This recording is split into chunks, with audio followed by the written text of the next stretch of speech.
And we will get started. So welcome, everyone.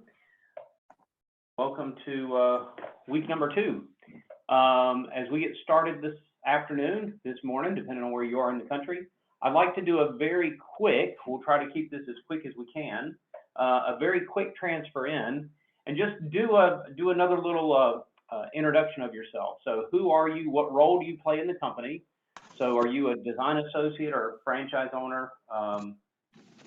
Who are you? Where are you? What role do you have? And then if you can, in like 30 seconds or less, something pretty quick, a little fun fact about yourself. So who are you? Where are you? And a little fun fact about yourself. And of course, we've got a big group, so we'll have to keep the fun facts pretty close and tight. But let me start with Jenny. Hey, good morning. My name is Jenny Carter. Currently in Phoenix, more specifically working out of a Gilbert location, Deb DeFizzer. And fun fact, I'm actually from the Midwest. I'm from Chicago. Moved out here to be closer with my family because I don't want to see any more snow. I like it. That makes sense to me. Eric, how about you? Hi, my name is Eric Chen. I am in Allentown, Pennsylvania.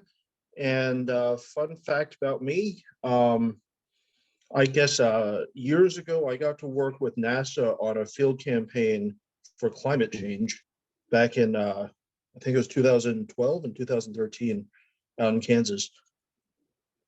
Nice. Nice. Jen Hine. Hi, it's this going. I am a design associate out in Chapel Hill, North Carolina. And let's see, the fun fact, it's like, I was thinking something interesting here, and I'm like, I've actually been in a movie before because I'm originally from Southern California. So it's like rite of passage to have been an extra in a movie. So it's an interesting, Nice.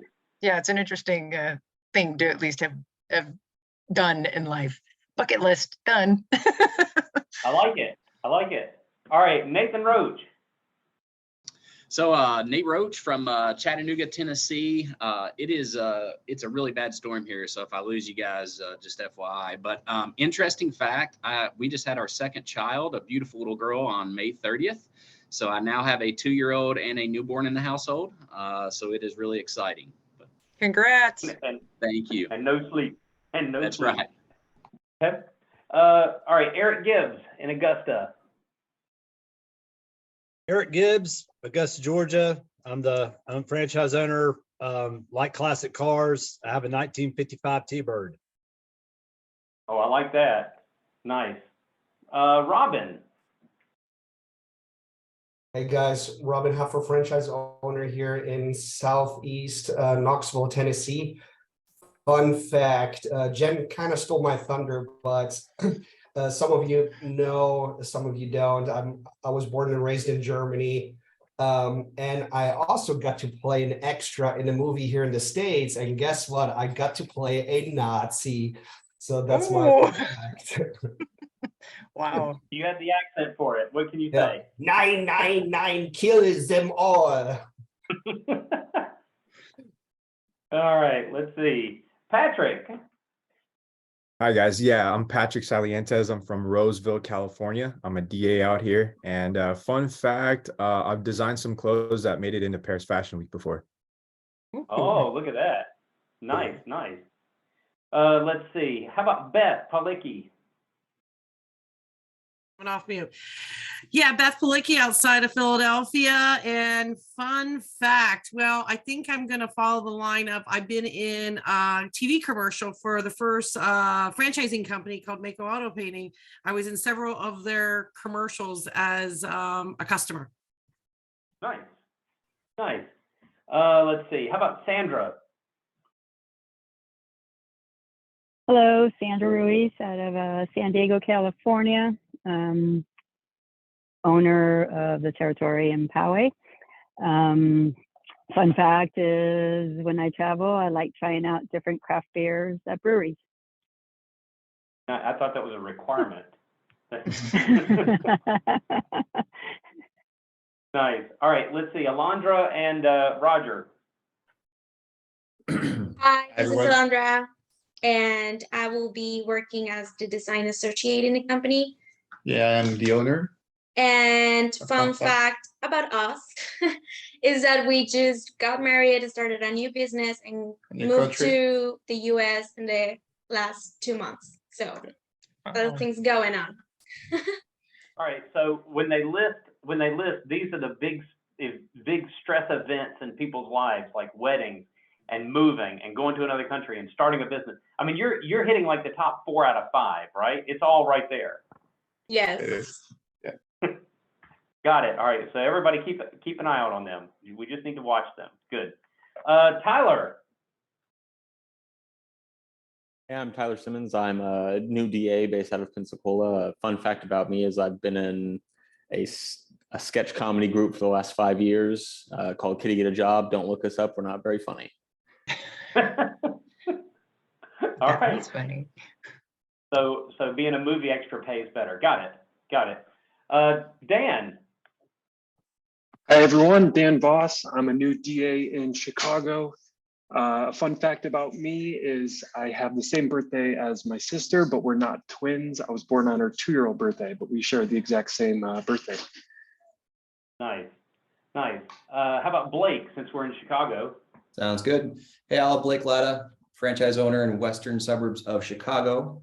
Fun fact about me is that I'm in a 7-person all dad band of guys in the town, and we mostly play about 4 or 5 times a year fundraisers. Nice. What do you play? Keyboard, guitar, background vocals. Okay. All right. So Savannah, why didn't we have Blake sing for bowling? I don't understand. Yeah, Come sorry, on. you're cutting it out. Nikki. I'm Nikki Herman, and I'm in Panama City, Florida. And Robin Tim is on his way to Germany right now. And Tim and I have both lived in Tennessee. I'm from Tennessee. So we talked about that at training. And my fun fact is I got to meet Billy Strange and talk to him all the way from the airplane to baggage claim a couple months ago. And I'm a big fan of his and I love music. So we didn't talk about that, Blake, but I'm a big music lover. So is Tim. Nice. All right, let's see. How about Rex? I assume Amy's in there somewhere with you. Rex appears to be frozen. Did you say blue? Yeah, let's go, Rex. I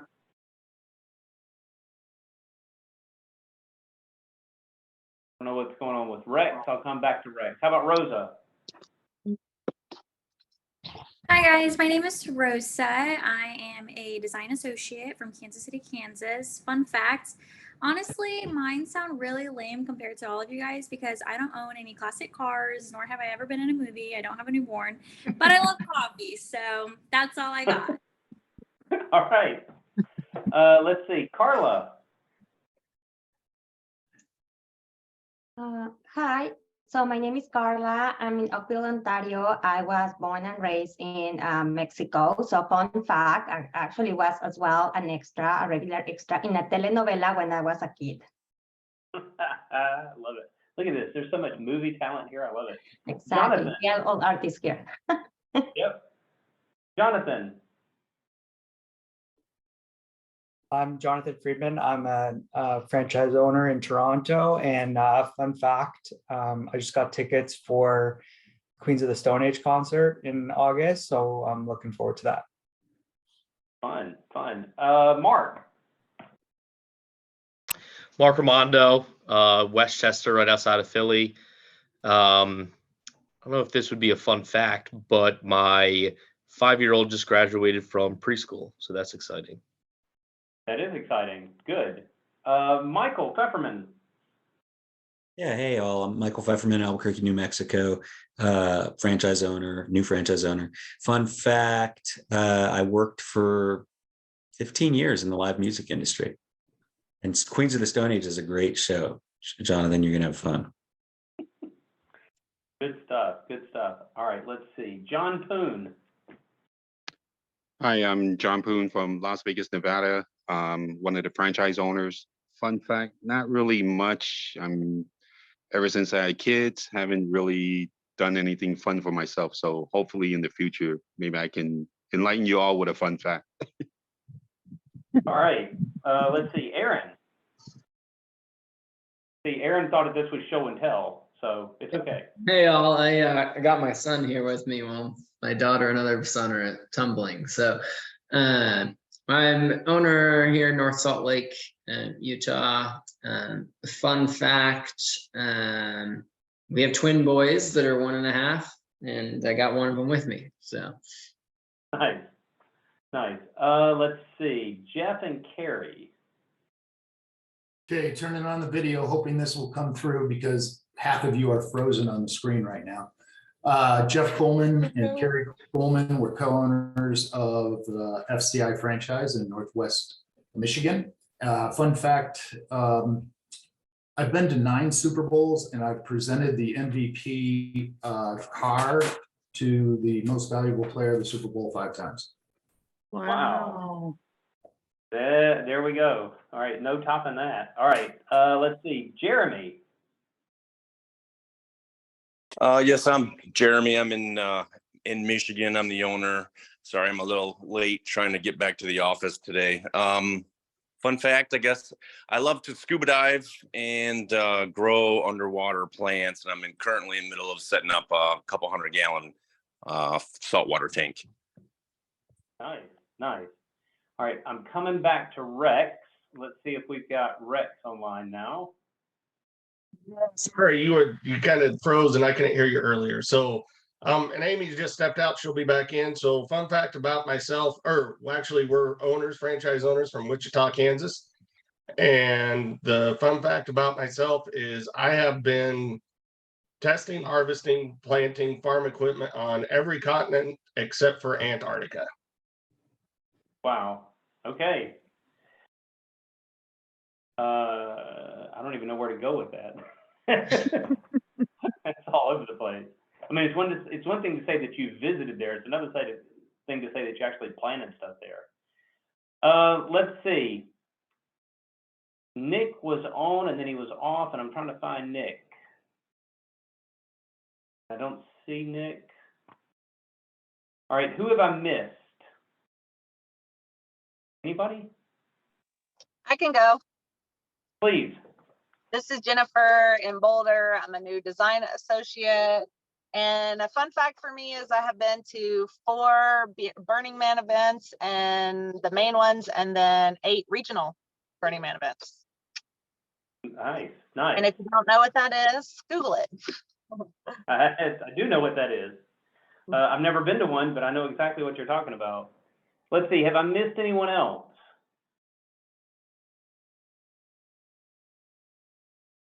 Nope. Okay. Then let's get rocking and rolling. So I'm going to bounce over to the scorecard to start with, since I've already got that up on my screen. And we're going to take a very, very quick look at this. I don't plan on making this a long discussion, although I will, if anybody has questions or concerns about anything they see, for sure, bring that up. So Savannah is on the line with me, which means that we're getting real-time attendance tracking, which is great. So we've already got that. I would say if you should be all the way finished with week 1 learning plan. So if you see your name and you've got like a 0 beside your week 1 learning plan, then you're already starting to get behind. And I would encourage you to not get behind, because there is a ton of information. Those of you that have finished the week 1 learning plan can attest to the fact that there is a lot of information out there.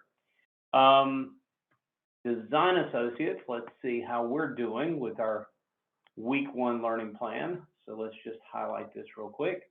And again, I would say the same thing here. If you see your name, you know what? If you're at 90, you're at 100, you're pretty close. Okay, I'll take that. If you're, 50, 40, 30, or even a 0, again, be really, really careful, because there is so much information out there. If you allow yourself to get behind a week or 2, it's going to be really, really hard to catch back up. So you really don't want to get too far behind here. Ride-alongs, I went out this, so if you added a ride-along today, I did this at like 5 o'clock this morning. So if you added something today, it may not be here, but as of early this morning, Rose is sitting on 23 ride-alongs. Let's see, other high points. Nick is at 18. Mark's got 12 going. 23. Tyler is absolutely killing it. They must be driving all over the Panhandle. They're having a great time. What else? Really, I'd say at this point, if you're 5 or more, so Edward's got 6. We've got another 5 here with Jennifer, 9 with Patrick. If you're at 6 or more, you're really right on track. So as of today, I would expect you guys to have week 1 learning plan complete. I would expect you to have at least 5 or 6 ride-alongs, and I would expect there to be about, if nothing else, about 20% done on Salesforce. So for next week, I'll go ahead and just throw this out here now. For next week, I would expect you guys to have weeks 1 and 2 finished.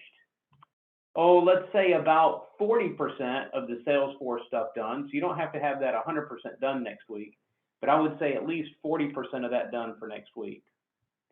Any questions on this material? Yeah, so I attempted to do the Salesforce learning plan this week, and it says that I don't have any access to that. Is there something I need to? If that happens, I want you to send me a note immediately so that I can resolve it immediately and you don't have to wait until the next call. Okay. So Eric, I will make that note right now and I will take care of that for you. Okay, thank you. Eric, that happened to me as well. I just sent an email to support and they did it within like 5 minutes. Okay, I mean, I only got onto it yesterday, so I figured I'd just address it at the meeting today. Yep. Arlen, this is Jennifer. In some of my training, and I'm not sure if this makes a difference off of my Mac, but I couldn't open some of the files that were like zipped. However, I went back in this morning in preparation of today and it allowed me in there. So I'm not sure why it wouldn't let me in earlier and now it let me in today. So that's why mine wasn't finished. Not sure. I will say this though, Macs are okay, but you really need to run it in a Chrome browser. So you can work from a Mac, but almost everything that we do, Salesforce, all the training material, almost everything we do works a lot better in Chrome. Got it. Okay. Thanks. And I know Microsoft in particular, Microsoft Edge is really aggressive about trying to take over your internet browser, at least on a Windows PC. And I have to fight it back all the time because everything that we do runs better in Chrome. All right, good. Well, let's move forward from here. Like I said, I didn't want to keep this very long. So where are we headed today?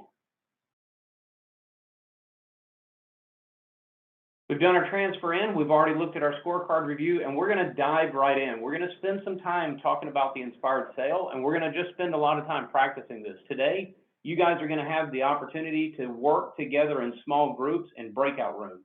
If you've never done a breakout room in Zoom, today will be your first opportunity to do that. We're going to spend some time talking about the product selector, and I'm going to show you a neat feature that's on your tablet.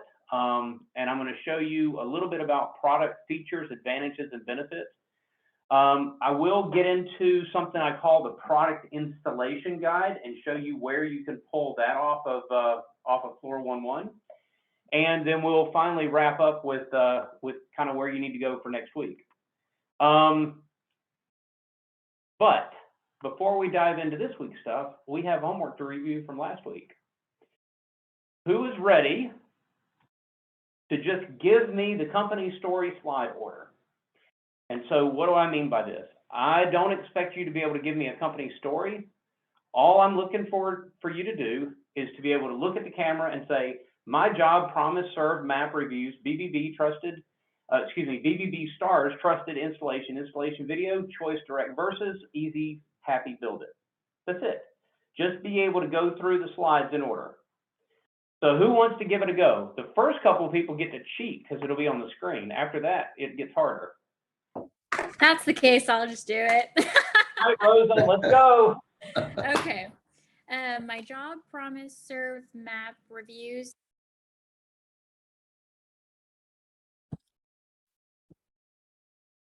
Oh, I think Rosa froze. Oh, that's inconvenient timing. Yeah. All right. So while her internet is sorting itself out, somebody else want to jump in? Rosa, you froze. You want to try it again, Rosa?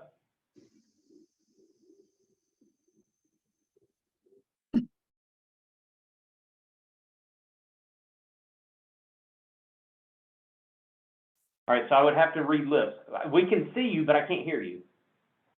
I don't know what's going on. All right, somebody else jump in. Who wants to give this a go? All right, I'll go. All right, Blake. I'm not going to cheat.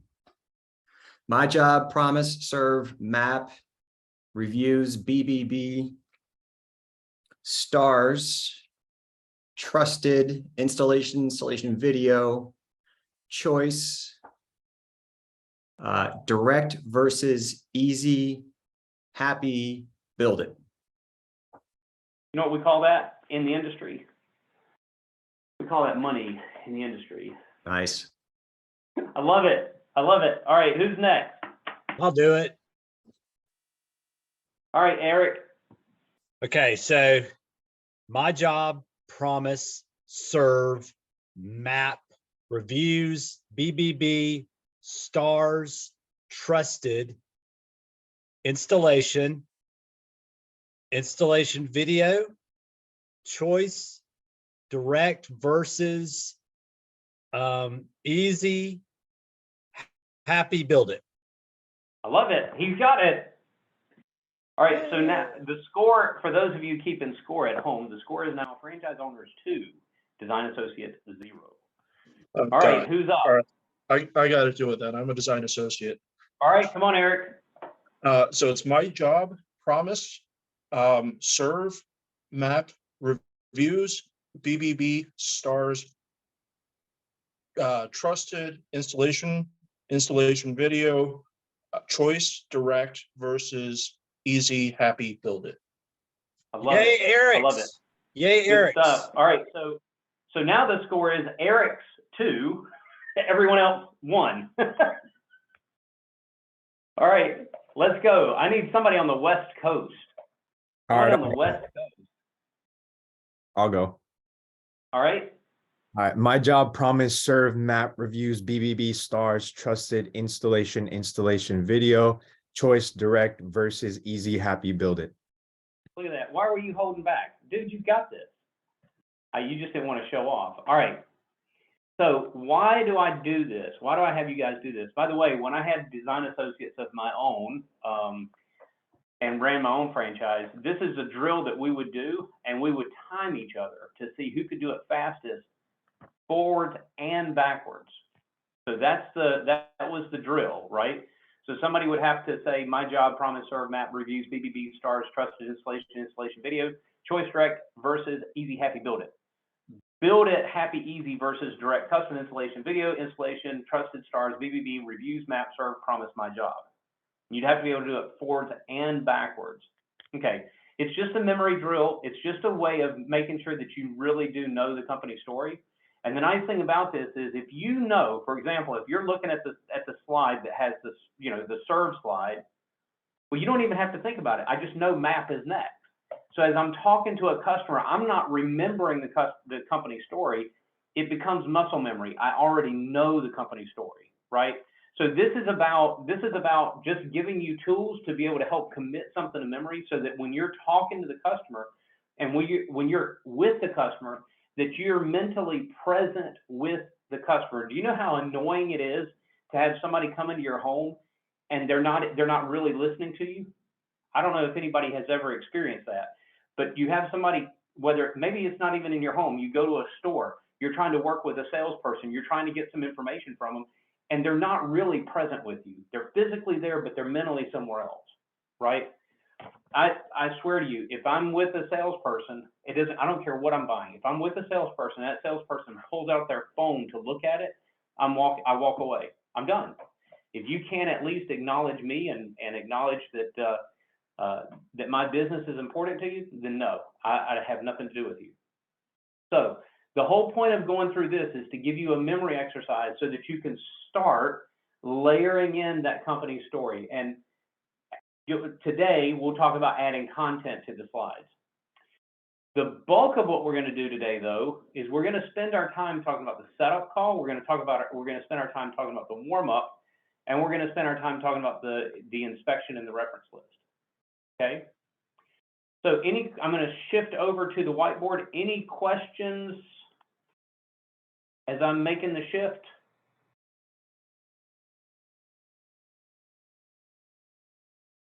Okay. Go back here.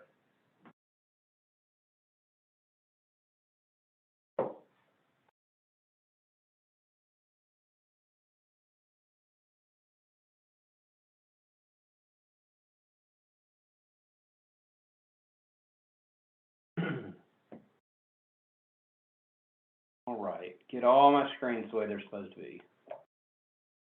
So let's talk about the setup call. What is the purpose of the setup call? Why do we bother? It's to build rapport with the customer and start breaking the ice. Okay. I think it's also to set proper expectations, really around your visit and, kind of what they should expect. Tell me a little more about that.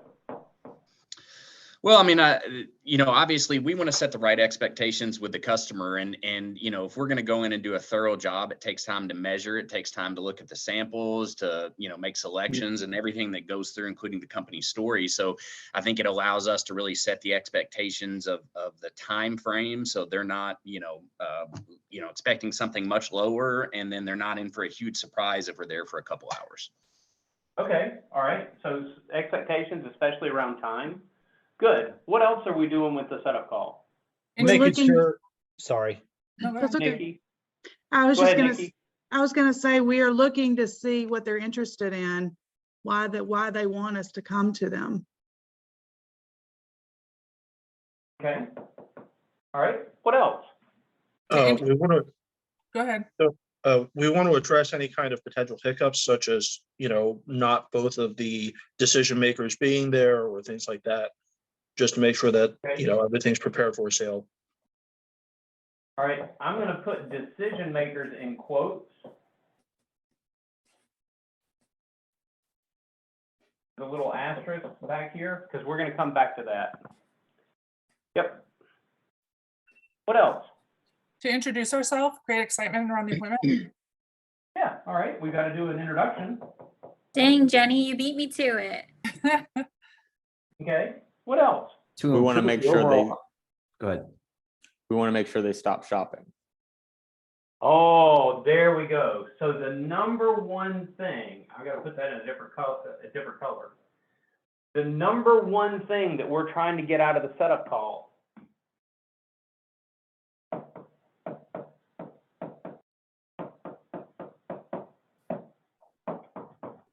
Tyler, can you expand on that a little bit? It's just the process of making them feel comfortable just stopping right there. They don't need to make any more calls. They can at least wait for us to come and do our appointment because they feel confident enough to hear from us first before they keep looking elsewhere. Sure. So does that mean guaranteed this is a sale? No. No. No, it doesn't guarantee that it's a sale, right? But my whole point, I like Tyler's way of saying it, stop shopping. The way that I like to say it, stop Googling. Right? They probably Googled to find you, or they went online to find you, and now you've done a setup call with them and introduced yourself, and you talked a little bit about what the project was going to entail, and you set some expectations. But the number one thing is you built some excitement, right? And now all of a sudden this customer is excited to see you. Now they're excited to see you, and it's like, you know what? I've never met Rosa, but she sounded really nice on the phone, and I'm tired of Googling and trying to get people on the line and appointments and all this nonsense. You know what? If she comes out and is reasonable, I'm just going to go ahead and end up going with her. That doesn't mean it's a guarantee, but it means that I'm already feeling comfortable with the person. that make sense? Yes. Okay. All right. I live So that. let's think about some things that could make it not so exciting. Right? I would much rather talk about the things that we're going to do well, but every now and then I need to kind of point out some things that might get you into trouble.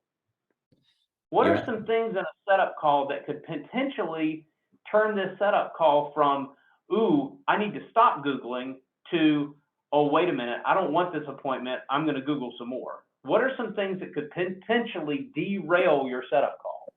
Probably talking about, oh, go ahead. Yeah, if you Go ahead, don't Rose. feel, if you don't come off as being confident and knowing what you're talking about, and leaving the customer feeling like you can address their situation adequately. Okay. Rosa, what were you going to say? I was going to say giving out pricing, also almost like pre-qualifying your customers, making it seem like you're not interested, and giving ballparks. How about not being able to get back to them or to their house in a reasonable, quick time?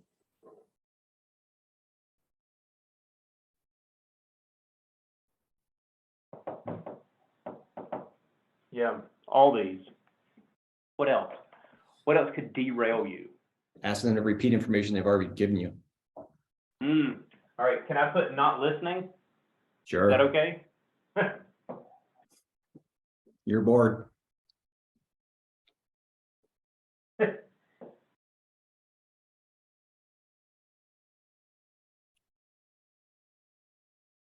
All right, what else? Getting ahead of yourself. Like if they ask you certain specific questions that should really be answered during the consultation, and then you start going into the consultation over the first call. Sure.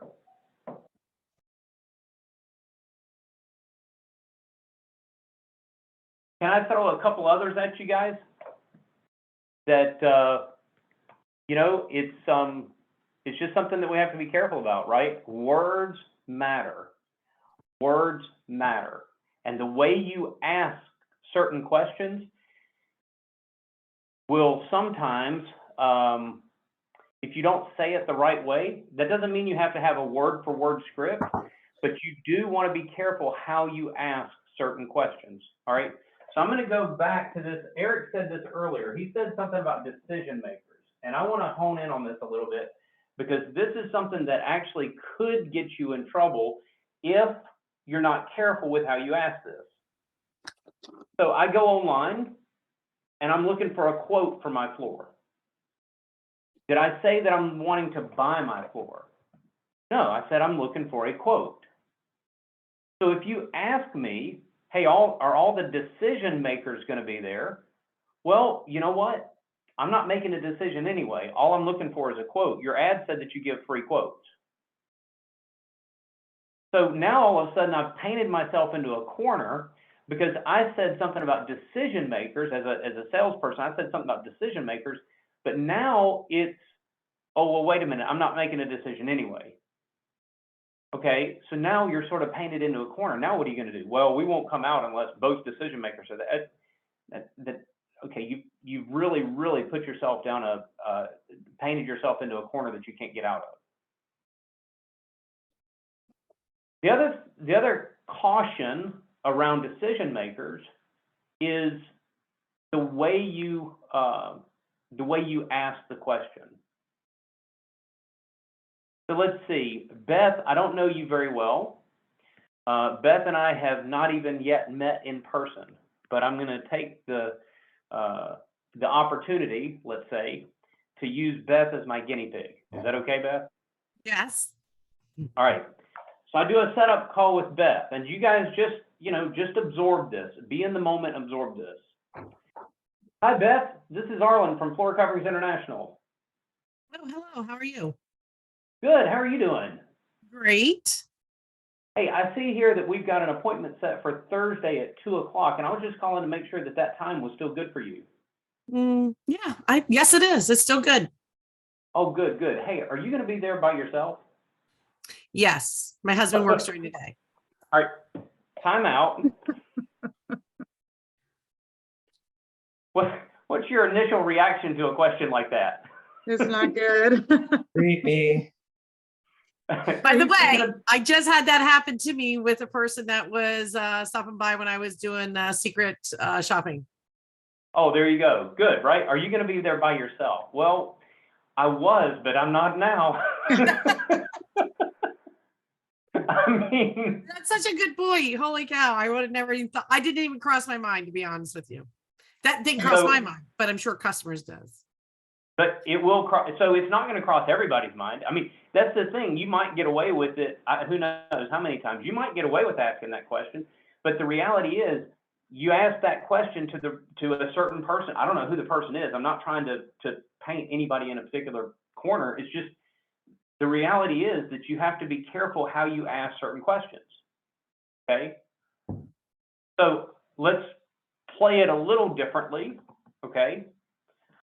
I call Blake and I say, hey, Blake, is your wife going to be there? Because I know you're not going to pick out the colors.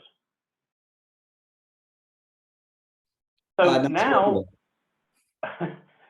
all of a sudden, you know, I could, if we stick with stereotypes, you know, my stereotype is that, well, you know, Blake, he's the one that controls the one that controls the money, but his wife is the one that controls the design. Well, I don't know if that's true or not. And frankly, if I present Blake with that, he may be offended that I don't think he is competent to pick out a carpet. On the other hand, if I go to Beth and say, hey, is your husband going to be there? Because, you know, I know you're not going to actually spend the money. Okay, now she's offended because I'm telling her that she doesn't, you know, have any decision-making authority in her house, right? So my point is that we have to be careful. This doesn't mean you have to ask things word for word. You don't. These are not word for word things, but you have to think about how would you ask a question, even to the point of practicing how would you ask these questions so that you don't come across as being creepy, being pushy, being whatever, right? So here's the way that I like to ask that question, like for real. Is there anyone else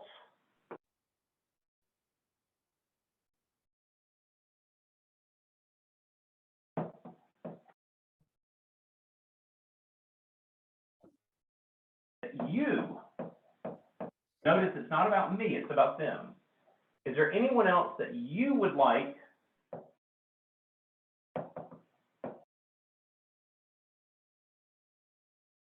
at the appointment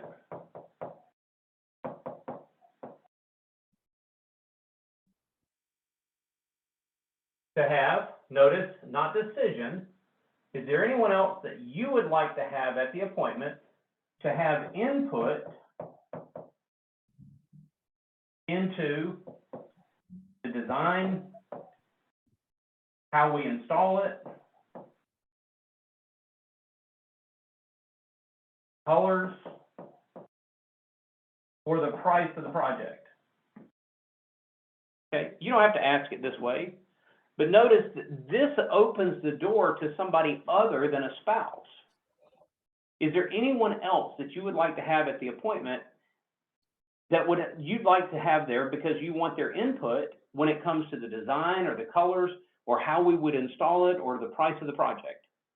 Now all of a sudden it's, well, yeah, I want my mom or my dad, or I want my sister, or I want my aunt, or I want my interior designer to be here. Okay, would they be available at this time? And if not, is there a time that would be better that might work with their calendar? You see, what I've done is I've opened the door, and it's not about me. I'm not saying that I need the decision makers there. I'm trying to make this consultative, and I'm trying to do this for the customer.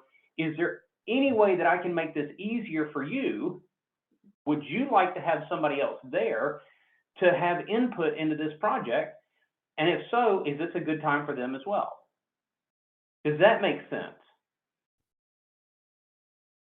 That works a whole lot better than, is your husband going to be there? Because that doesn't work. All right, so this is what I'm going to do. I'm going to give everybody the opportunity to practice this. I'm going to give you guys about 10 minutes in breakout rooms. Let me set the breakout rooms up. And I just want you to practice making a setup call. That's it. Practice making a setup call. Sandra, let's see, are you still on your phone and how are you set up? Because I want to make sure. There's some little things that I have to be careful of, like my tablet can't go into a room and my whiteboard can't go into a room.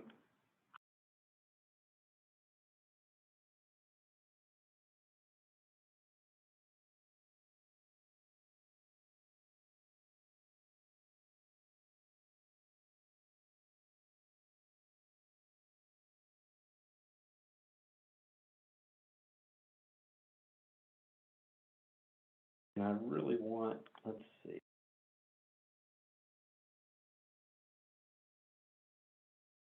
All right, I think this works. All right, so you guys are going to have about 10 minutes. Watch the screen for little message updates on the time. You guys are going to have about 10 minutes in this breakout room to practice doing a setup call with one another. And if you need help in the Zoom, you can just ask for help and I come running. Off you guys go.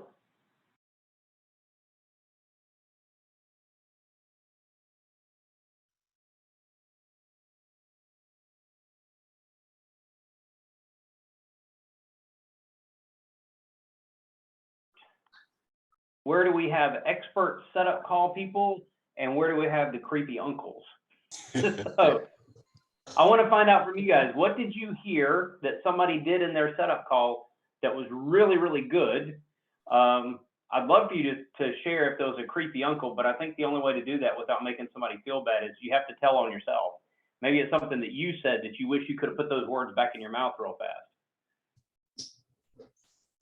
Hey, Arlen, I'll speak up for our group. I think everybody, unfortunately, Carla got a little cut off at the end, so she didn't get to do quite her full presentation, but she was doing wonderful with the part that she had done. But I want to say publicly, Dan did a great job with us. He had not done the setup call yet at all, and I mean, did not sound like somebody that had never done it. So, you know, the feedback that I wanted to share with him is really with just practice and repetition, it'll continue to flow a little bit easier for him and the nerves will go away. But I think he's got himself set up for a bright future, you know, just with customers and his interactions, and everybody in our group did good. Jonathan, everybody did. So kudos to everybody in our group. Love it. Love it. Nathan, was there any particular, you know, I'm always looking for lines that I can use. Was there any particular line that somebody said that it's like, oh, wait a minute, I'm stealing that line? So I didn't unfortunately have like really any just specific one-liners, but I really felt like everybody did a good job of not coming off as the creepy uncle, but it also flowed well. Good. Because I did. All right. So give me another group. Jen here. It's just like going and had Robin in my group, and something that he had noted was saying to note, rather than it's just like on the phone call potentially going on and on, was noting it's just like going, are there any questions specifically pertaining to the appointment so I can prepare best for you for the appointment? And you know, something to that nature that I thought, oh, I'm like, oh, that's nice. It keeps the question train from going off the rails to where they should be questions that once you're once you're in the consultation. But I thought it was like, that's a nice way to help reframe the customer of like, let's hit your questions that are to make you comfortable before I step in the door, and or anything that would be, you know, pertinent for you to prepare. Nice. I like that. So setting expectations, you know, we're going to be in the house for probably an hour and a half. I mean, give or take, some will be less, some will be more, but we're going to be in the house for about an hour and a half.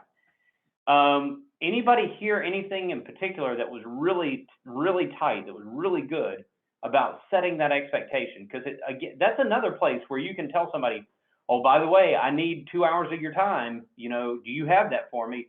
And then all of a sudden it's like, well, wait a minute, why in the world are you going to be in my house for 2 hours? The last guy was here 20 minutes. So does anybody come up with a way to present that time that makes it about the customer, not about me needing an hour and a half? Maybe if I can jump in, Jen had approached it when I introduced myself and I was setting up the call. She approached me with, well, how will this look like? So she was curious, right? And she said, are you going to bring a bunch of samples with you? And I said, that's a great question. You know, we come with our mobile showroom that's equipped with over 4,000 samples. And when we arrive, we first will consult with you and understand what it is that you're looking for, what the look, the feel, and the expectation of the floor. That's it. That you're asking for, and we're gonna spend between one to 1.5 hours to do that while we're looking at the samples, while we're touching those samples. So I tried to combine the time expectation with excitement, with something where the clients say, oh, cool, he's gonna bring a lot of stuff to touch and look at and compare the colors. So I thought that could be something that potentially works out well, but wasn't perfect. I like that. No, I like that. I like that. Anybody else have one? Yeah, so I was we were doing our presentations, and I was doing my call. Blake was my customer, and so I had said, you know, kind of try to show the expectation of time. And I said, you know, I said to expect it to take 1.5 to 2 hours because we're going to have to do measurements and things like that to be able to get a good quote. And Blake came back with a comment, and he said it would be really good if we actually said we would set aside 1.5 to 2 hours of our time instead of making it about the customer's time.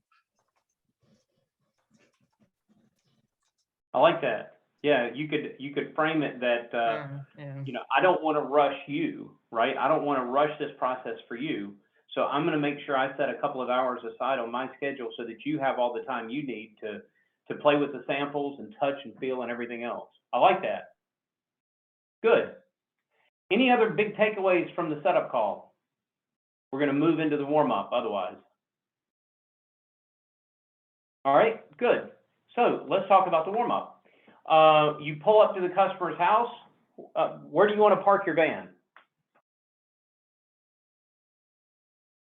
Well, not in their driveway. Right in front of the door where they can see us. Yep, good. So not in the driveway. Jen, you jumped on that quick. Why not in the driveway? Well, they might not want you in their driveway. You don't have their permission. Okay, good. I like that.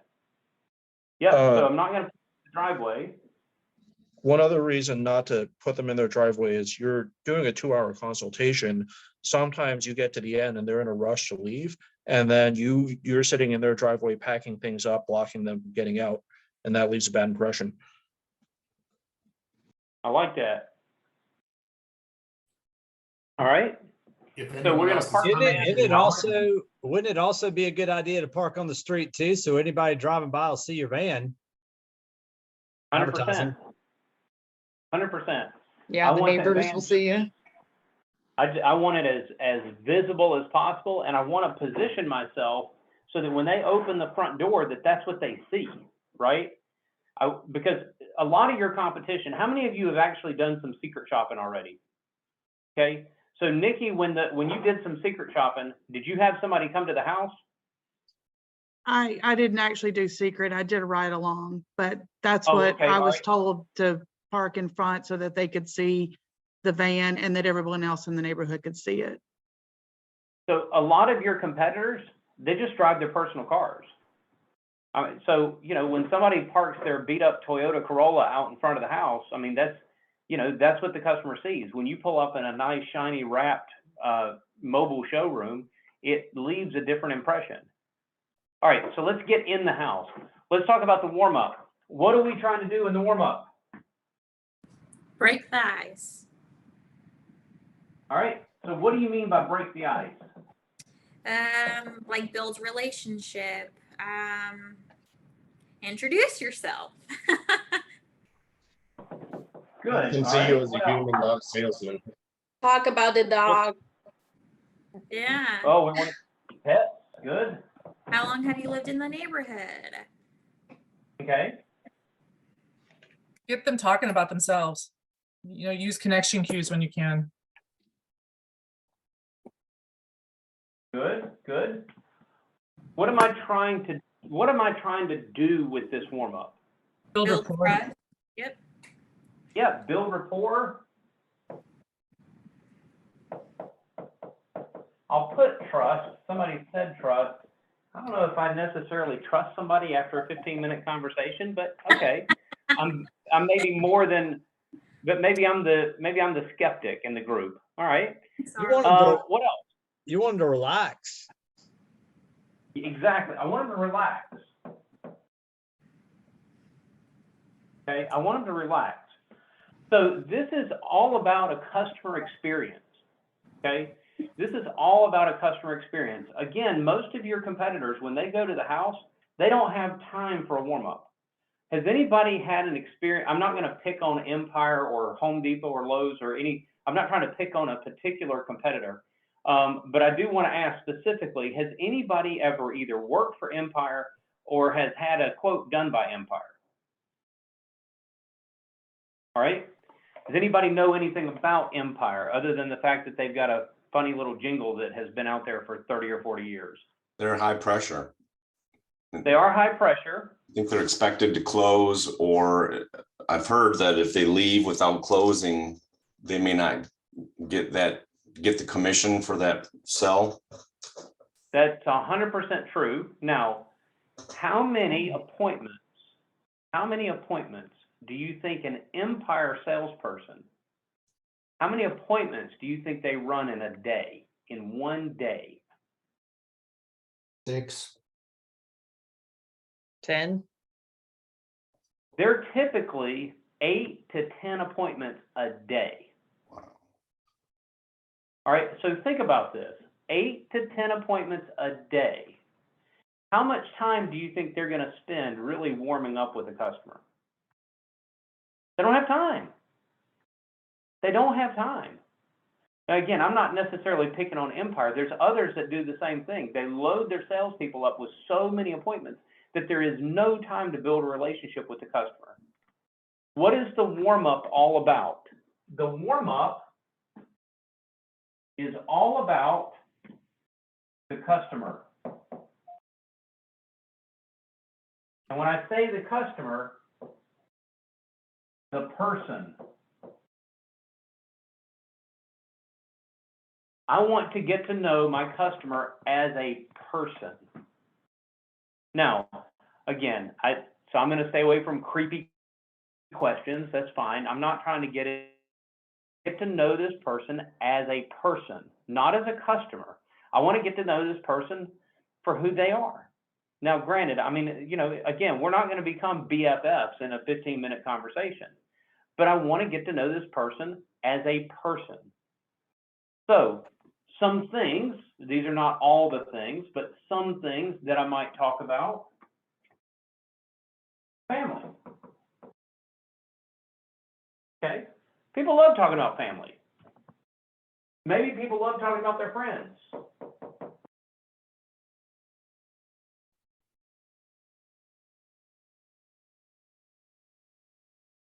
Sometimes I like to ask people about their jobs.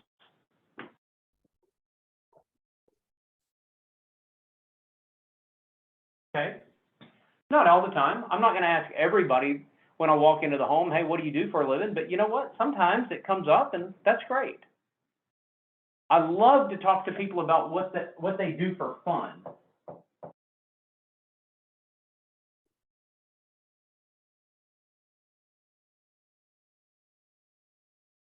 What is it that, you know, what do you do for fun? I remember one appointment in particular, I walked up the driveway, you know, I parked on the street, walked up the driveway, and the garage door was open. So I'm not trying to be nosy, but there's all this scuba equipment in the garage. And I don't know anything at all about scuba, nothing. I've never been scuba diving. I don't even hardly like the beach. I mean, it's okay, but that's not the world that I live in. I'm not a scuba person. But here the garage is open and there's a wetsuit and there's tanks and there's all this scuba equipment. And so when the guy answered the door, I just asked him, I said, by the way, if you're okay, the garage is open. And I couldn't help but notice there's all this scuba equipment. We spent 20 minutes out in the garage And he's showing me regulators, he's showing me wetsuits, he's showing me flippers, he's showing all this stuff. And so I start asking him questions. I'm asking him questions about the equipment. So what does this do? What does this do? And then I just ask him questions. Where's your favorite place to go scuba diving? I mean, do you go to lakes? Do you go to the ocean? So we talked about his Caribbean trip. We talked about this. We spent 20 minutes in the garage looking at equipment. Then we spent another 15 minutes sitting on the couch talking about their the last vacation they took to the Caribbean going scuba diving. What do you think? Was it a good warm-up? It was a great warm-up, right? We didn't talk at all about the floor. I don't want to talk about the floor. I want to find out something about them, okay? This is the point.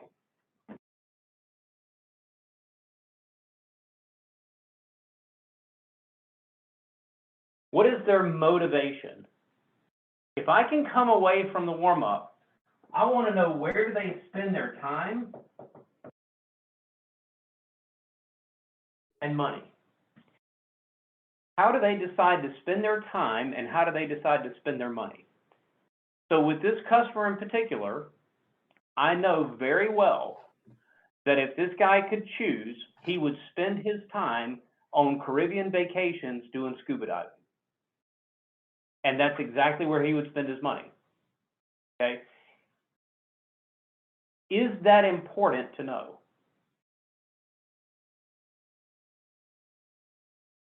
Why do you think that's important for me to know?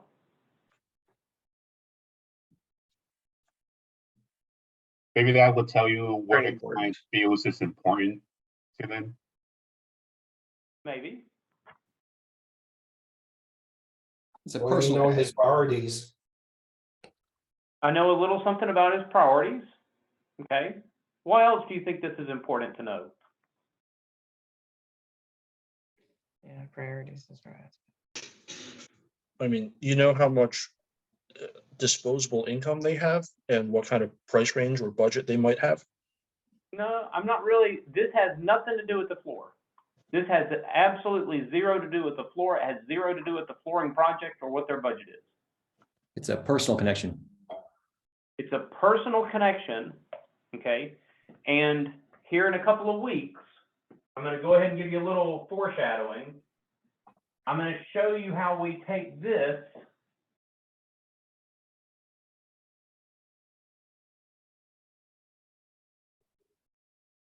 and integrate it with the company story. So when I'm describing who we are and what we do, and I'm going through the company story, and we get to the Better Business Bureau slide, and I can talk to, because he told me about the regulator that he bought that was all jacked up, and he had a fight with the company. I can bring that back. And when I'm talking about the Better Business Bureau slide, I can say, you know what, Matt? His name was Matt. You know what, Matt? Earlier you told me about the fight you had with this company over this regulator. Well, unfortunately, the home improvement industry, the Better Business Bureau did a study and found out that the home improvement industry is the worst industry in America.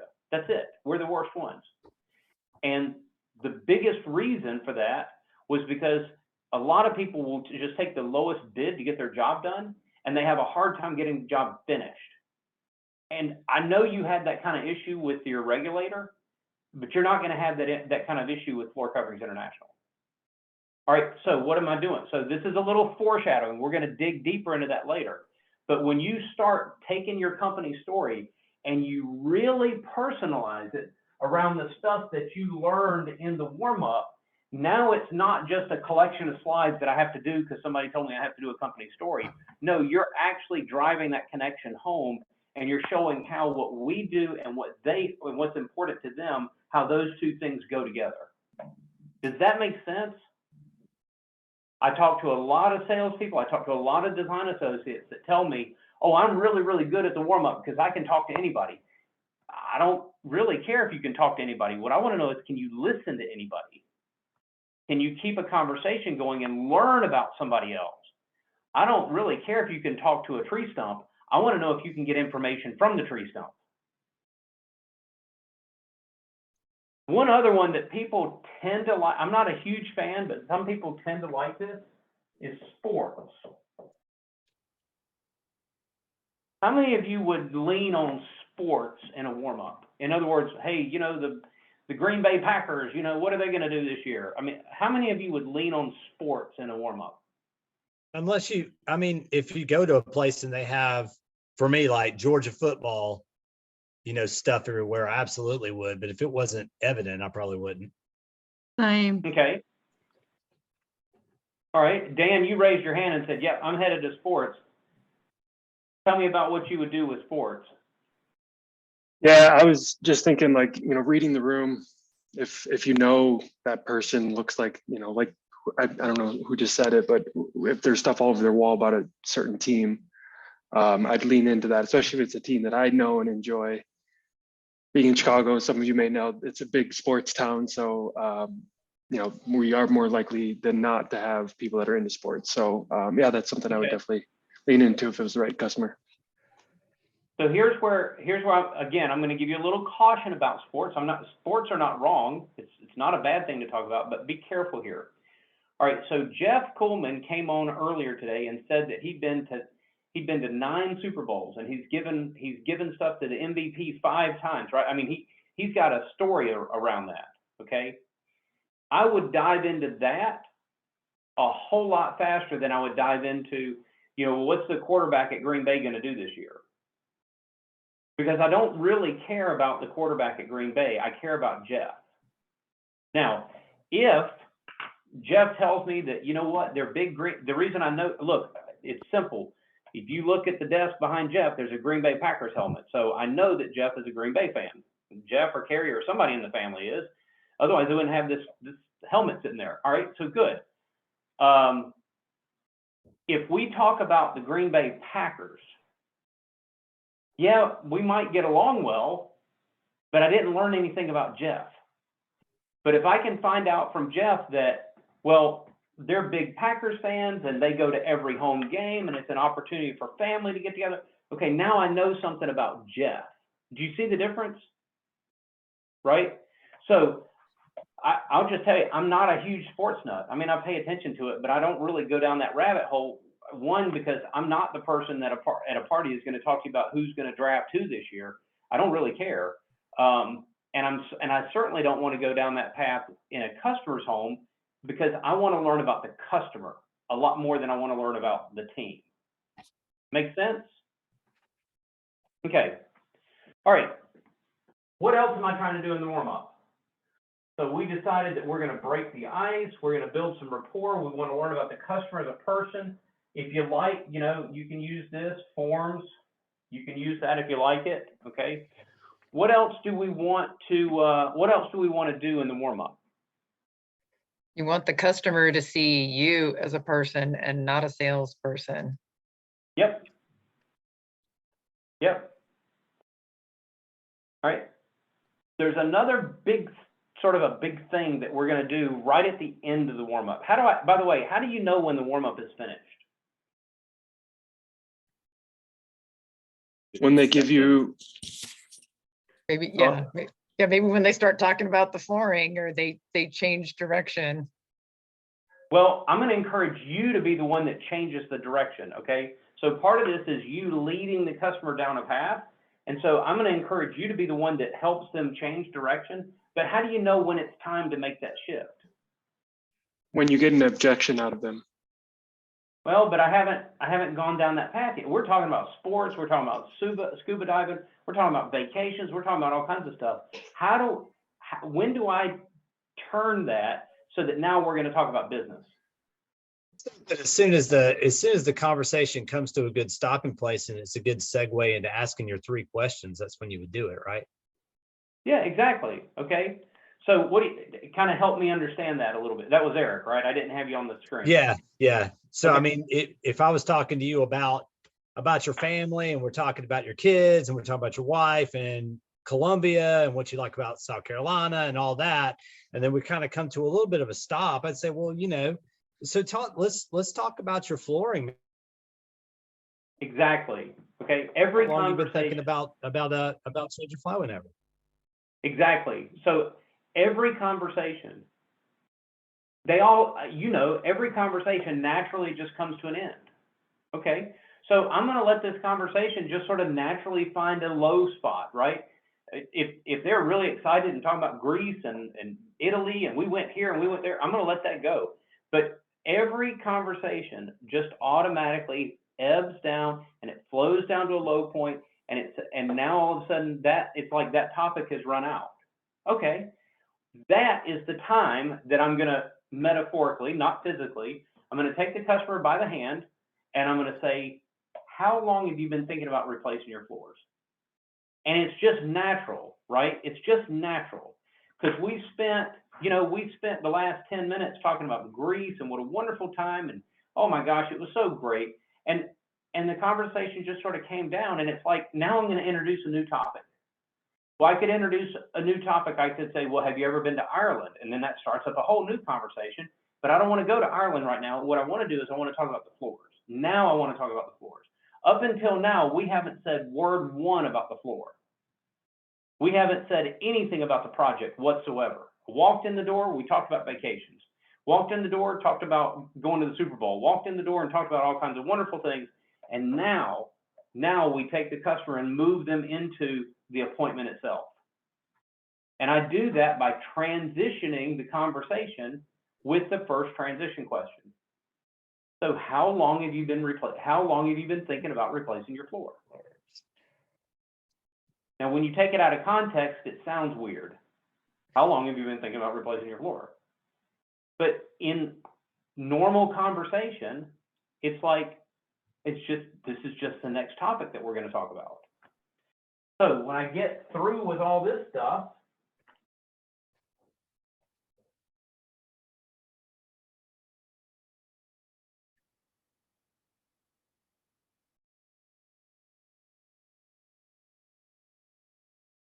Hey, Arlen, I was also thinking, while you're talking about all kinds of things with the clients or customers, towards the end, when you're getting ready to transition, maybe also come up with the simple question. So tell me about how long have you been living in this house, like transition the subject to the house. So it's easier to then talk about flooring versus the hard cut from scuba diving to how long have you been thinking about replacing your floor? you could. I mean, look, Robin, there's absolutely nothing wrong with that. But I think you'll find that it's not as hard of a cut as you think it is. Because again, here we're practicing something really, really small. We're looking at this under a microscope.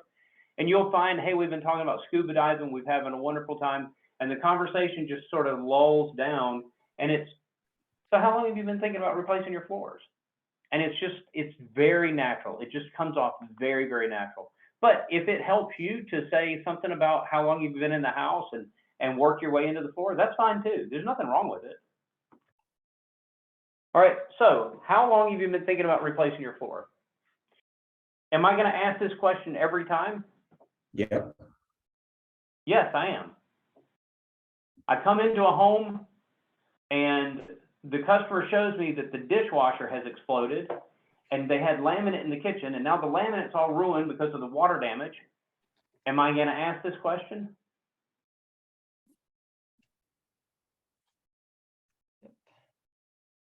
Not really, no. I mean, yes, I guess, but maybe a different I'm tactic. still going to ask it. Yeah. I'm still going to ask it because I'm not going to make assumptions about what my customer wants. So we look at that scenario and say, well, it's obvious. They must have thought about it for the last 2 weeks ever since the dishwasher blew up. But it might be that this customer has been thinking about replacing this floor for 10 years, but now they have to do it. Okay. So I'm not going to make any assumption. The reality is somebody buys a house, They've moved into the area and they buy a house. Well, how long have you been thinking about replacing your floor? It seems like a silly question. They just bought the house. I mean, my gosh, they've only known this house for the last 3 weeks. How long could it be? But again, I don't want to make any assumptions because it could be that the customer says, one of the things that I was really looking forward to as we move into a new home, I have always, always, always dreamt of having a hardwood floor. Okay, so we're thinking in the context of just this one house that they've only known for 3 years or for 3 weeks, but it might be that they've been thinking about a particular type of floor for a long time, and it's just now that they're going to take advantage of it. So don't make assumptions for your customer. Okay, don't make assumptions on their behalf. Okay, good. So how long have you been thinking about replacing your floor?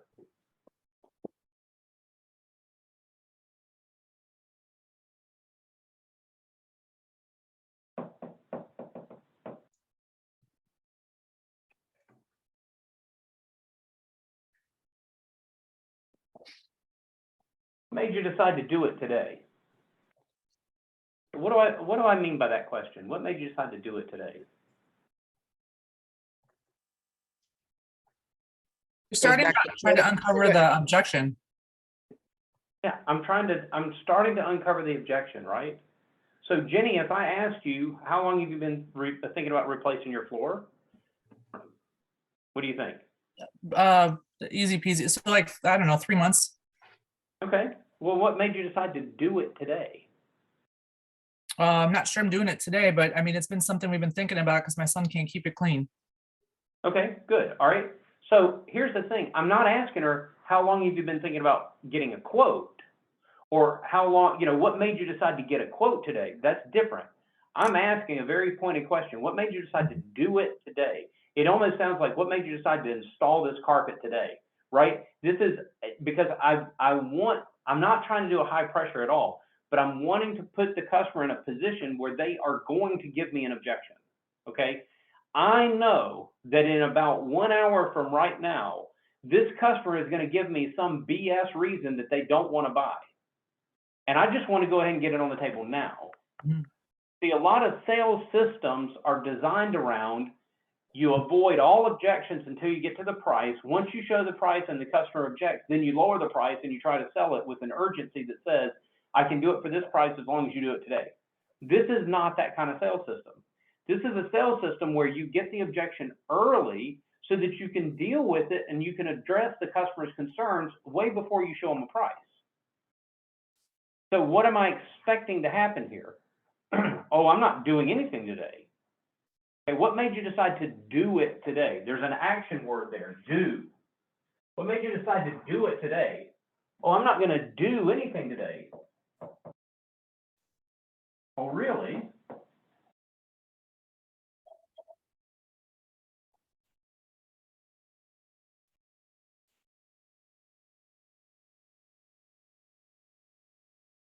Okay.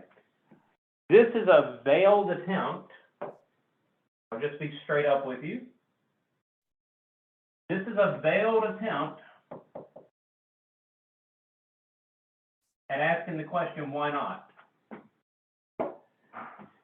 Except this is something that's peculiar about the English language. When we ask people the question why, it puts people on the defensive. It just does. All of a sudden, people feel like they have to defend what they just told you. I mean, even to the point of, let's see, I'll ask Patrick. Patrick, who's your favorite, you're a sports guy? Here and there. But yeah, I guess. What sport? Well, I was going to ask you, which sport would you say you're the most big a fan of? I really like contact sports, so boxing, UFC, things like that. Why do you like boxing? All right, so time out right there. Just time out right there. I asked him a question. Why do you like boxing? And it almost feels like an attack, doesn't it? I mean, it's like now I'm asking Patrick to justify his position for why he likes boxing. But why do you like boxing? It puts people on the defensive. Why do you want spaghetti for dinner? Why do you want pizza for dinner? I just want it. Give me a break, okay? And it puts people in the defensive. But if I were to ask Patrick, what is it about boxing that makes you like it? It changes it, right? If you try this in your regular everyday life. Every time you think you want to ask the word why, somehow figure out how to ask the word what. So do this in your own language. Take out the why and put in a what. And all of a sudden you will see people react to you differently. All right, so I want to say, how long have you been thinking about replacing your floor? Oh gosh, it's been 6 months or more. Well, what made you decide to do it today? Not why are you doing it today? No, what made you decide to do it today? And then if I don't get an objection, I'm going to ask for one. Well, oh, really? What makes you say that? So what am I trying to do with all this? I'm trying to find out what is it that the customer is going to tell me down the road that's going to prevent them from buying from me. I'm looking for that objection. I'm wanting them to tell me, oh, I'm getting other estimates. I'm not afraid of other estimates, okay? But as soon as they give me that objection, I'm just going to move on. Okay, great, let's go look at the space, okay? Once I have the objection,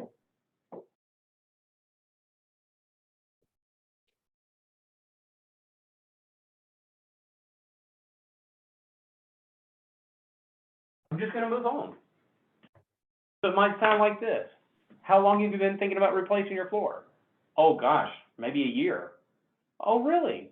Well, what made you decide to do it today? Oh, I'm not gonna do it today. Oh really? What makes you say that? Oh well, I always get 3 quotes before I do anything, and I had one guy already come in. I've got another one scheduled for this weekend, so you're the second one through. Okay, great. Let's go take a look at the space. I'm not afraid of it. I'm not going to dodge it. The guy said he's looking at getting other estimates. I'm just going to hear him. I'm going to tuck that away because I'm going to use it later, but I'm going to tuck that away for now, and then we're going to move forward and let's go take a look at the space. Does that make sense? Questions on that? Anything? Okay.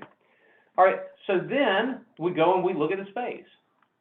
So when I'm looking at the space, let's start another page. When I'm looking at the space, I'm just going to call this my inspection, okay? Step 2.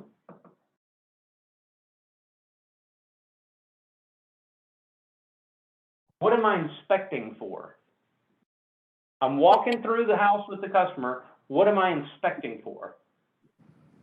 What they currently have and how it was installed. Yep. And then also, depending on the space, like furniture or appliances that need to be moved. Good, good. All right. So what is the current flooring? Mm-hmm. How was it installed? What needs to be moved? Right? So if there's appliances, if there's a big heavy couch, what needs to be moved? Okay, what else? What don't they like about it? Why do they want to replace it? What don't you like? Any signs of damage that they may be unaware of? Okay, damage. Okay, what don't you like? What do you like?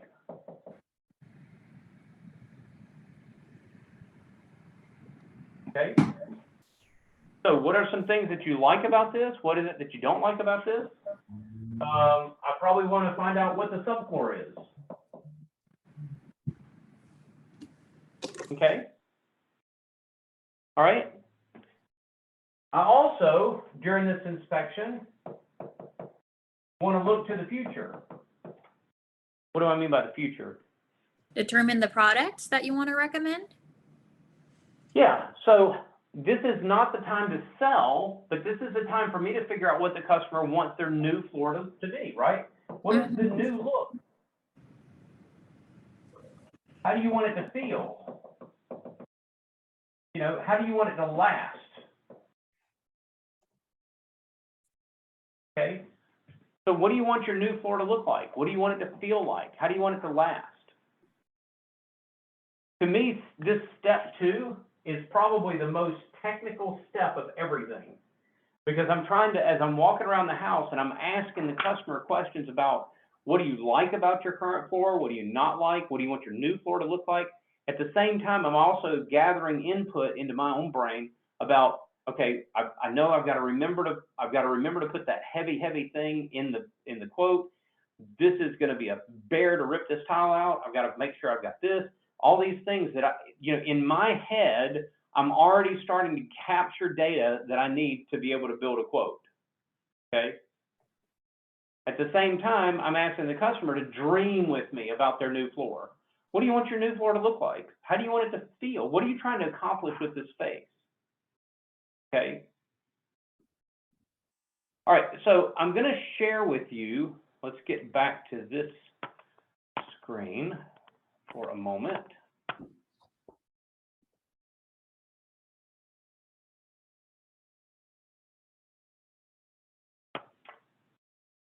It'll take just a minute. It's a good time for questions while I'm pulling these documents up. It's a good time for questions, anything that has come to mind while we're going through this.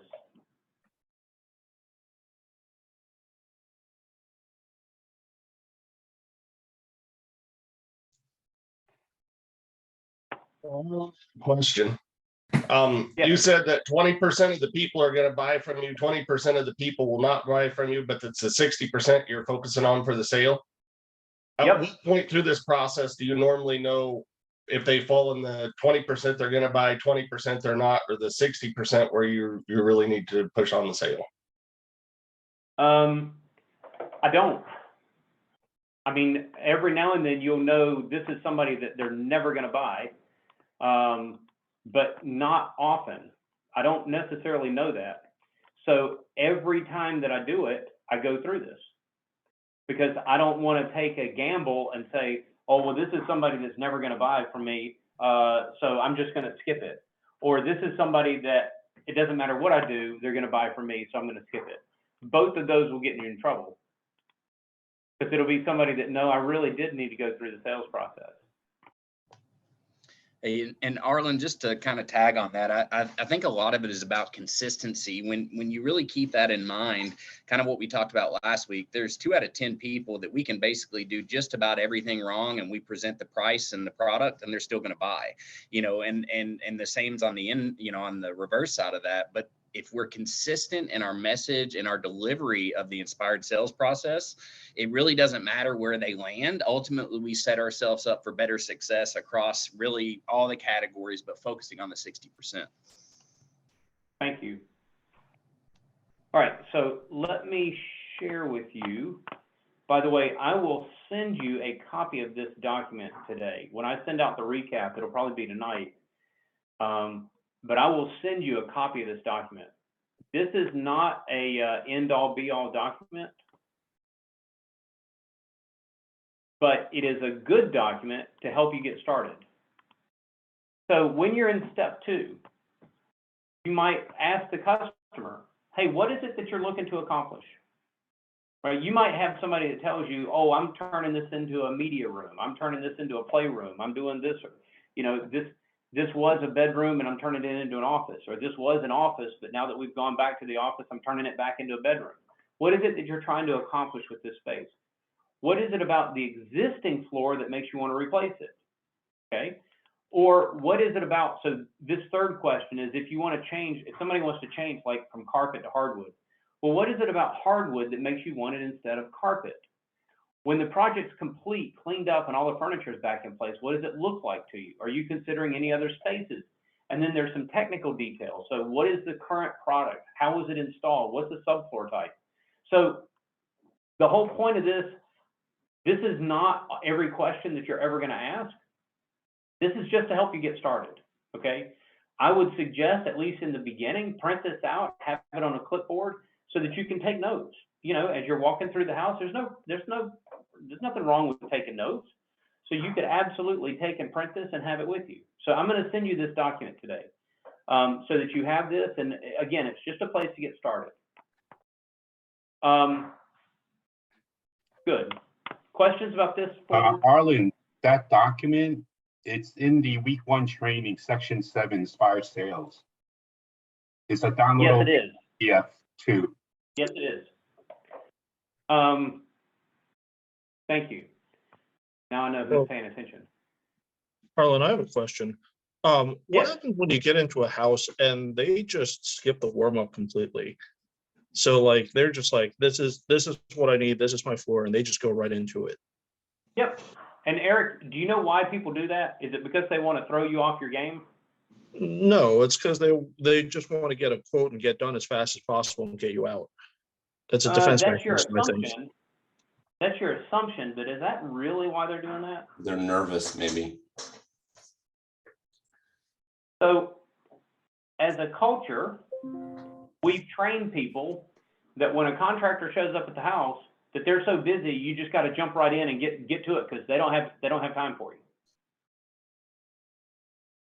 So, Eric, a lot of times what I'll do with a customer like that is I let them go ahead and vomit out of their mouth everything that they feel like they've got to say. Okay. Oh, we've got the dog and the dog has messed up the carpet and blah, blah, blah, blah, blah. And that's great. And while they're doing that, in my mind, I'm figuring out, okay, what question am I going to ask to get them back into a warm-up? And it might be a piece of art that's on the wall. It might be something, I'll give you a good one. Nathan, you might have heard me share this story with you. I walked into a customer's house. This was an elderly couple, and they wanted to replace the carpet.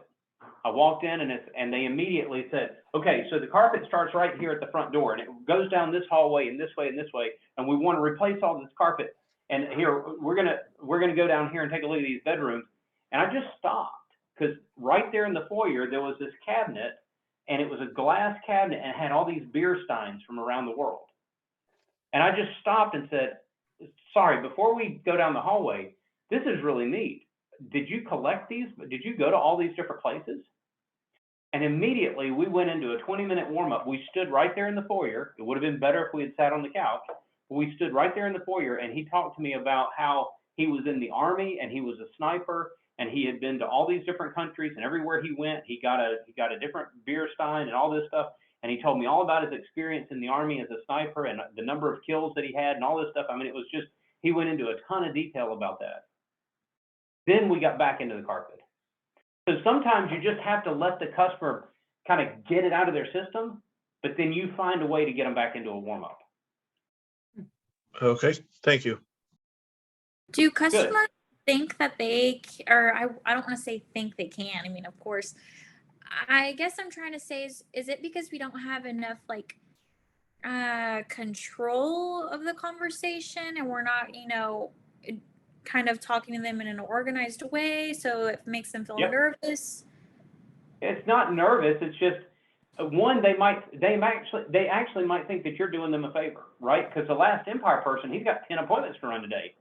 Yeah. I got to get him out quick, right? They may think that they're doing you a favor. But Rosa, think about this. When you walk into a customer's house, I want you to put this in your mind. When you walk into a customer's house, whose house is it? Theirs, of course. It's their house. Okay, so we're going to respect it as their house. Yeah. But whose office is it? Mine, I think. It is. That's exactly right. It's your office. Okay, this is where you do your work. This is where your job is, and you just showed up for work, and you have a job to do, right? And so when you walk into a house, yes, I'm going to respect the house. It's their house. I'm going to put the booties on. I'm going to be very respectful of their property and recognize that this is their house. But you know what? This is my job, and this is my office. And I'm going to run the sales system. I'm not going to be ugly. I'm not going to be pushy. The sales system isn't pushy, but I'm going to do what I need to do. Yeah, that's true. Well, I've been going on a lot of ride-alongs, and majority of all of the consultations that I am joining, that's what's happening quite a bit is when we walk in and they're already taking us to the space. So I wasn't sure if that was just something different that we could do. So here's your challenge for this week is to figure out how to slow them down. Okay. Right? Figure out how to slow them down. Find something. I like picking on art on the wall because it's an expression of who they are. I mean, even if it was something they bought at Walmart, they still are the ones that, it doesn't have to be an expensive piece of art. They picked a particular decoration to go on the wall. What was it about that decoration that made them pick it? Okay. Notice I didn't say, why did you pick that painting? Yeah. What is it about that painting that makes you like it? So anything that you can find to just get them to slow down long enough to start a conversation. And then once you start the conversation, it's a whole lot easier to keep it going. Perfect. Thank you. All right, so I'm going to shift gears a little bit, and we're going to spend a moment talking about product. Okay, I'm not going to go deep down the product well, but I want to show you a couple of features here. one of which is in the tablet, and I'm going to come back to that because once I log into the tablet, then I'll stay there for the duration of our time. But I want to spend just a moment. Again, you're going to get a copy of these slides. So I'm not going to go through this in great detail, but I want to show you here's all your product fabs in one simple place. And the reason I'm pulling this out in step 2 is because as the customer is saying, this is what they like and don't like about their existing floor, this gives you the opportunity to start thinking about what type of product, maybe not the exact product, but what type of product am I going to pull? What is a feature that I have that can solve this customer's problem? Why is this feature better than our competitors, and why is that going to be better for the customer? So for example, and we'll get into this in a couple of weeks, we'll get into the step 6, step 7 flow. I chose this product for you because you said. All right, so somebody earlier today talked about in the warm-up, we're going to talk about their dogs. Okay, good. Well, maybe the customer said something about the dogs having accidents. I chose this product for you because you said that you really liked the feel of carpet, and if you could, you would keep carpet, but you're really concerned about the dogs because you're tired of the dogs. You're tired of the dogs messing up the carpet and having accidents. Okay. Well, this is a carpet. It is our Lifeguard carpet, and it has a feature called Lifeguard. It is the only waterproof carpet backing available on the market. It is the absolute strongest carpet backing. And the reason this is important to you is because stains are not going to soak into the pad or the subfloor. It makes it much easier to clean, and your stain warranty is going to include all pet stains. Okay, good. So if I have a customer that's talking about whether it's dogs, whether it's kids, whether it's the drunk husband, whatever it is, right? But this is a good solution for somebody. Okay. What about R2X? Well, R2X is not quite as strong as Lifeguard. Lifeguard, you get this whole backing that's 100% waterproof. But here, R2X, you've got a great ability to push back stains. Okay. And I'm not going to read all these to you. I'm going to show you which ones are in the presentation. You can come back later and read through these and go through them one by one. You got softback carpet. Well, the biggest benefit of softback, sure, it's softer on the back and that'll prevent the installers from scratching baseboards and stuff. That's fine. But the number one reason that softback is such a big deal is that it will not stretch or wrinkle. How many times have you gone into a house and you've seen carpet that's wrinkled? I mean, it looks like the waves of the ocean. Softback will never do that. As long as it's installed properly, it will never do that. So if the customer's big concern is, I really hate the fact that this carpet keeps buckling up, well, this will never buckle up. You've got something called Color Guard. Well, Color Guard's cool. It's bleach and fade resistant. Whoever thought they'd have a bleach resistant carpet? You can actually, I wouldn't recommend for your customers to actually do this, but you can actually take a piece of this carpet and pour bleach on it, and it will not fade it. It will not bleach the color out of it. I mean, that's, again, I don't expect customers to actually pour bleach on their carpet, but when it comes to communicating to a customer just how stain resistant something is, that's huge. You've also got something called a scuff resist platinum finish for your hardwood, which gives hardwood floors an incredible ability to resist scuffing. That's different than scratching. Scuffing is, that normal everyday wear. Kids come in from outside with the shoes on and there's sand on the bottom of their feet and all that stuff, right? You've got luxury vinyl planks, enhanced luxury vinyl planks that have locking mechanisms that make this 100% waterproof, okay? And then there's something I've got in here for you guys, understanding wear layers and how all this stuff is made. So again, I'm not going to read through these each one. Armor bead is very similar to scuff resist. Scuff resist is done with aluminum oxide. Armor bead is done with a quartz enhanced. It's a quartz instead of an aluminum oxide. Laminate, you've got a whole construction built up on laminate. Now, I went through that really, really fast because I wanted to get to this. I'm sending you links to product videos for each one of these. So for example, you could come in here and you could say, I want to know more about R2X, and you can simply click on the link. And yep, it's going to open the R2X video.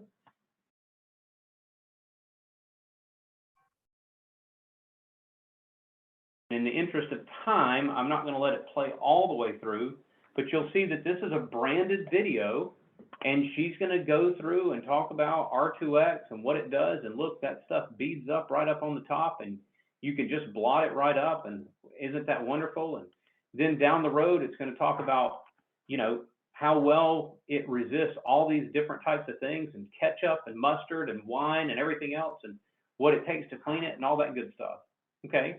So R2X, nobody said it won't get dirty, but it will come clean. Okay, good. So I'll leave those with you, and you can spend some time educating yourself around that. Wouldn't it be nice to have that in the home? Well, you do. So I'm going to show you, I'm going to bounce over to the, you know what? Yeah, we've got time. I'm going to bounce over to the tablet, and I'm going to show you how you can access this while you're in the home. You have to be on a Wi-Fi to do it, but you can actually, in your tablet, get to these.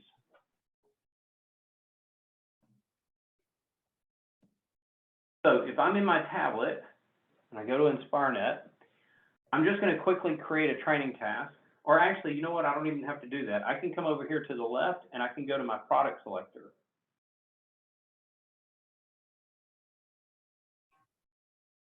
And if I go over to the left and hit product selector, and then it loads my product selector for me, okay?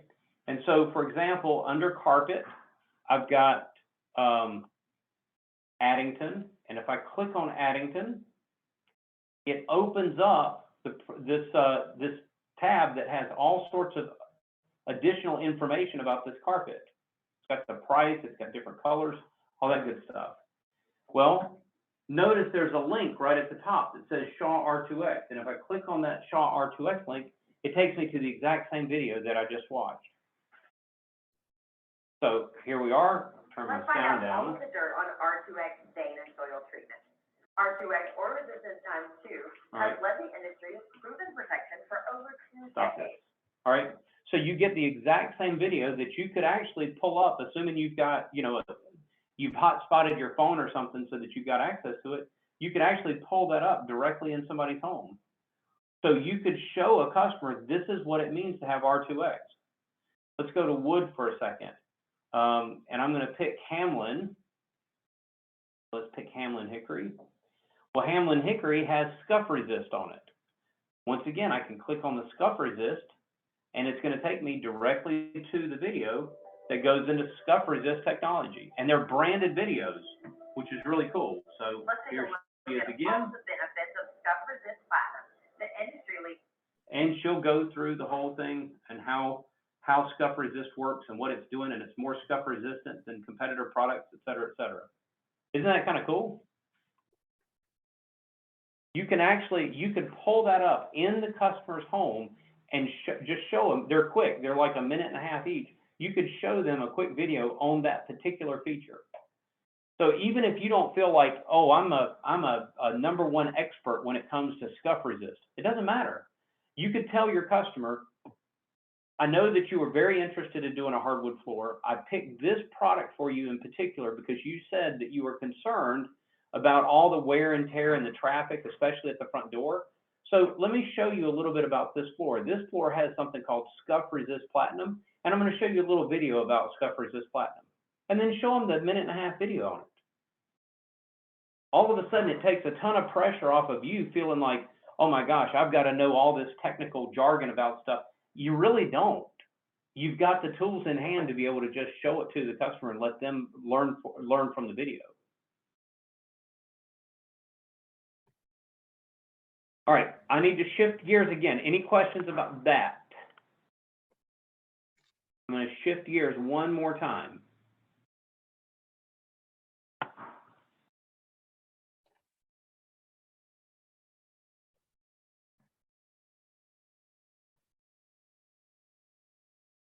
And I'm going to show you something called the product installation guide. And yes, this is also in the training, but I will send you a copy of it today. This is a cheat sheet that will show you where you can install different things. So you might ask yourself, can I install hardwood on top of a plywood subfloor? And the answer is, yes, I can. Well, could I install hardwood over particle board? No, I can't. Could I install hardwood over concrete? No, I can't.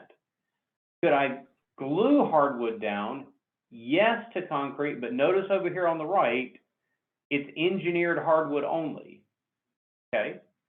So this, I will send you the full sheet. This is just a screenshot of the first part of it, but you can go down through here and you can see, well, could I put carpet directly, you know, they want to put carpet in this area and it has sheet vinyl today. Do I really need to rip up the sheet vinyl, or could I put carpet directly over the sheet vinyl? Well, actually, yes, you could. Could I put carpet directly over hardwood? Why, yes, you could. Could I float one hardwood floor over another hardwood floor? Yes, you could. Could I glue hardwood down to another hardwood floor? No, I can't. Okay. This is going to cover you 95% of the time. Yes, there's going to be some outliers that are not addressed on this sheet. When I send you the sheet, it's a couple pages. Again, that's another thing that I would print out and have on my clipboard.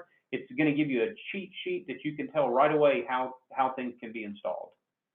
So you don't have to be the super product expert. You don't even have to be the installation super expert to be able to do this. You've got some great tools when it comes to videos. You've got some great tools when it comes to cheat sheets and stuff to help you. Questions on how to read this? As you go through training, it's gonna, and you're building practice proposals and stuff, I want you to think through this and say, okay, what could I do here? Could I actually do this? Well, yeah, you could, or no, I can't. And again, I will send you a copy of this just so that you've got it handy. Okay. Homework for next week. So for next week, I want you to start to put company story content on your slides. So for example, you know, you've got the serve slide, which has first service brands and all the different companies. I don't want you to memorize anything. I want you to understand what is the main point that slide is trying to deliver, and just learn that content, right? Be able to deliver that content in your own words. I want you to go through, and I'm sending you this presentation, so you've got all the features, advantages, and benefits right here. I want you to learn the features, advantages, and benefits for hardwood, laminate, and LVP. That's it. There's only 2 or 3 slides. Just learn them. DAs keep going on ride-alongs and get reference list pictures. You do also have your week 2 material in Floor U, your Salesforce material in Floor U, and yeah, it's the same stuff. Just make sure that you've got that as well. I don't know why I've got this in twice, maybe because I think it's that important. Our next call is going to be Wednesday next week, so we move back to Wednesday next week. It's going to be Wednesday from 1 to 3 o'clock Eastern, and if you missed today's call, well, there's your code word. You can send me an email that says that you caught up with the rest of the group. You've seen this, you've gone through everything, and the code word is space race, and I can at least give you 75% credit for watching the recording. Any questions at all? No. John says, nope. Yeah, I'm good for now. Oh, I got a question for you, Arlen. How come it's 75% credit, not 100? Sorry, John?